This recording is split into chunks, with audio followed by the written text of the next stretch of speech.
అదేవిధంగా చివరగా గ్రేటర్ హైదరాబాద్ అంటే రాచకొండ కావచ్చు, సైబరాబాద్ కావచ్చు, హైదరాబాద్ మేజర్ ఇక్కడనే వర్షాలు నీళ్ళంతా రోడ్ల మీదకి రావడం, దాంతో లోతట్టు ప్రాంతాలు కాలనీలు మునగడం, మనం మూసి పరివాహక ప్రాంతంలో కూడా ప్రమాదాలు జరగడం, గతంలో నాగోలు ఎల్పీ నగర్ ప్రాంతంలో మనుషులు కొట్టుకుపోయిన సంఘటనలు ఉన్నాయి. కాబట్టి పోలీస్ కమిషనర్లు కూడా అక్కడ జనాలను పోకుండా ఎక్కడైతే ప్రమాద స్థాయికి నీళ్లు చేరుకుంటూ అక్కడ ట్రాఫిక్ను ప్రజల్ని పోనీయకుండా ఆపడానికి పోలీస్ ఫోర్సెస్ కూడా పెట్టాలి.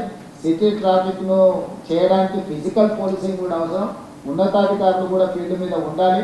ఉన్నతాధికారులు పర్యవేక్షిస్తున్నారంటే మిగతా వాళ్ళందరూ కూడా వస్తారు. కాబట్టి రెగ్యులర్ పోలీసులు కూడా ఈ దీంట్లో భాగస్వామ్యం తీసుకోవాలి. Not only traffic police, normal టైంలో traffic police will take care of traffic regularisation.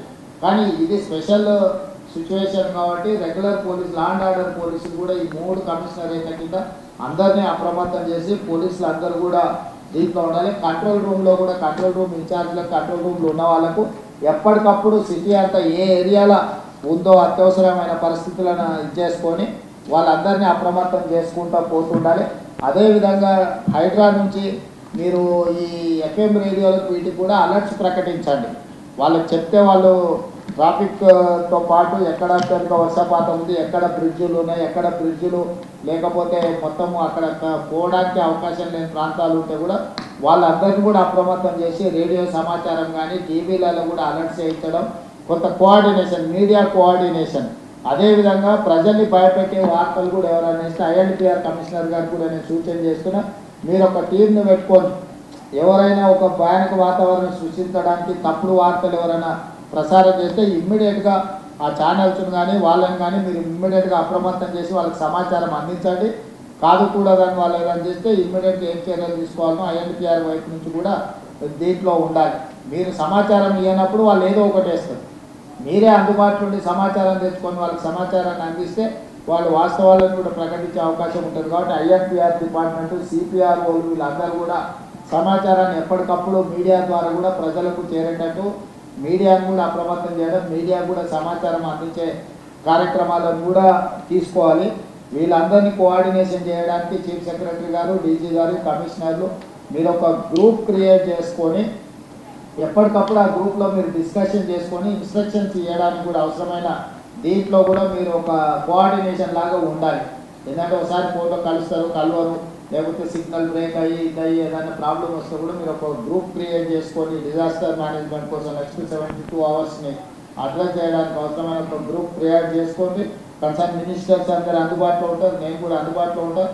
ఈ హైదరాబాద్ రంగారెడ్డి ఇన్ఛార్జ్ మినిస్టర్లు కూడా ఎప్పటికప్పుడు అందుబాటులో ఉంటారు. ఎందుకంటే ఈ ఏరియా మేజర్గా ట్రాఫిక్, ఈవీ, మూసి, నాలాలు ఇవన్నీ కూడా ఇష్యూస్ ఉన్నాయి. ఇద్దరు ఇన్ఛార్జ్ మినిస్టర్లు కూడా అప్రమత్తంగా ఉంటారు, మీకు అందుబాటులో ఉంటారు. మిగతా అధికారులు అందరూ కూడా ప్రాపర్గా మీరు కోఆర్డినేషన్ చేసుకోవాలి. చీఫ్ సెక్రటరీ గారు మీరు కూడా అన్ని డిపార్ట్మెంట్లను ఇచ్చేయండి. ఇంపార్టెంట్ డిస్ట్రిక్ట్స్, హెవీ రైన్స్ ఉన్న, రెడ్ అలర్ట్ ఉన్న దాంట్లో మాత్రం సీనియర్ ఆఫీసర్లను మీరు కొంతమందిని డెప్యూట్ చేయండి.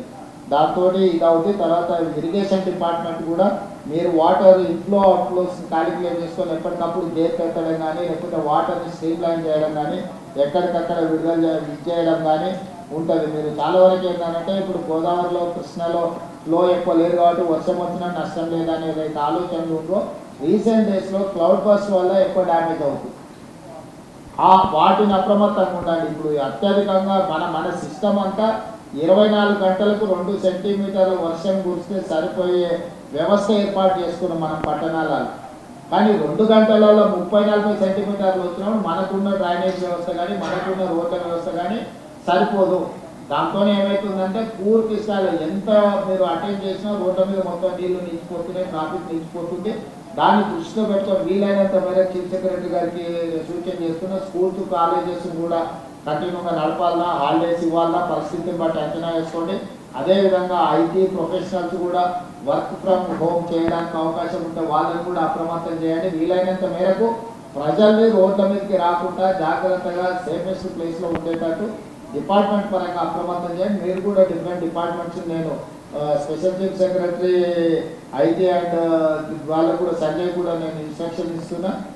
శ్రీధర్ బాబు గారితో కోఆర్డినేట్ చేసుకొని ఐటీ కంపెనీలు కూడా వీలైతే నెక్స్ట్ 2-3 రోజులు వర్క్ ఫ్రమ్ హోమ్ చేసుకోవడానికి అవకాశం ఉంటే దాన్ని కూడా ఎగ్జామిన్ చేయమని వాళ్ళకి చెప్పండి, వాళ్ళని అలర్ట్ చేయండి. సైబరాబాద్ కమిషనర్ కూడా ఆ ఏరియాలో ఐటీ కంపెనీలు టచ్లు ఉంటాయి కాబట్టి వీలైతే సైబరాబాద్ కమిషనర్ గారు కూడా వాళ్ళతో కోఆర్డినేషన్ చేసుకొని వీలైనంత మేరకు వర్క్ ఫ్రమ్ హోమ్ అయ్యేటట్టు చూడండి. దాంతో ఏంటంటే రోడ్ల మీదకి కొంత ట్రాఫిక్ తక్కువ ఉంటే హ్యాండిల్ చేయడం ఈజీ అవుతుంది. స్కూల్స్ అండ్ కాలేజెస్ కూడా పరిస్థితి బాగాలేకపోతే అవసరమైతే సెలవులు ప్రకటించైనా 2 రోజులు వాటిని స్ట్రీమ్ లైన్ చేసుకోవడానికి అవసరమైన వాటిని కూడా మీరు చర్యలు తీసుకొని ఇచ్చేయండి. దీని ప్రకారం ఏ చిన్న ప్రాణ నష్టం, ఆస్తి నష్టం, పశు సంపద నష్టం ఎలాంటివి జరగడానికి వీల్లేదు. జంట నగరాలలో పాత భవనాలు ఏమైనా ఉంటే కూడా జనాలు అక్కడ నుంచి ఖాళీ చేయించండి. చాలా పురాతన శిథిలావస్థకు వచ్చిన భవనాలు ఉన్నాయి. ఈ అత్యధికంగా వర్షపాతం ఉన్నప్పుడు కూలిపోయి దాని కింద ప్రజలు చనిపోయే అవకాశం ఉంటుంది కాబట్టి అట్లాంటివి ఏమైనా ఉంటే మీ జోనల్ కమిషనర్స్ని, డెప్యూటీ కమిషనర్స్ని కూడా అప్రమత్తం చేసి ఆ ప్రాంతంలో ఎవరిని లేకుండా ఖాళీ చేయించండి.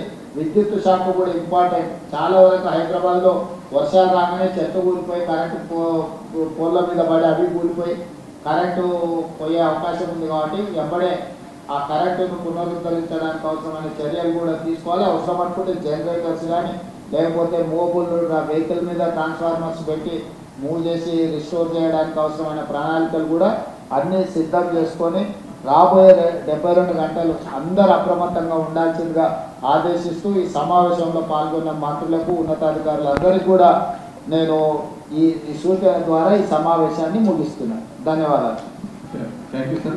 ఒక మాట చెప్పి ముగిస్తాను సార్. ఏంటంటే TR 27 ఒక ప్రొవిజన్ ఉంది.